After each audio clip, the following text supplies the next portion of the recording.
ज्येष्ठ कार्यकर्त्या ज्योती वाघमारे यांची केंद्र सरकारच्या महिला आणि बालविकास मंत्रालयाच्या सल्लागार समितीवर सदस्य म्हणून नियुक्ती झाली आहे। 17 ऑगस्ट रोजी याबाबत अधिसूचना जारी करण्यात आली। उपमुख्यमंत्री एकनाथ शिंदे यांच्या उपस्थितीत त्यांनी नियुक्तीपत्र स्वीकारले आहे।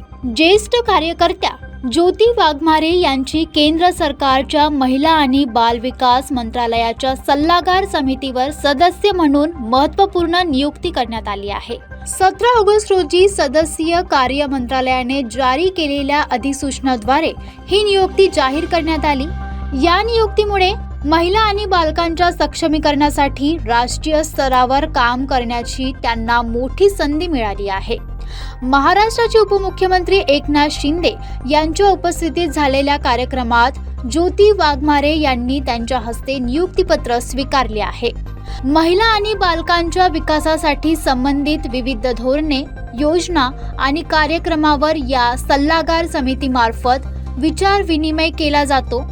ज्योती वाघमारे यांच्या अनुभवाचा आणि सामाजिक कार्याचा या समितीला निश्चितच लाभ होईल।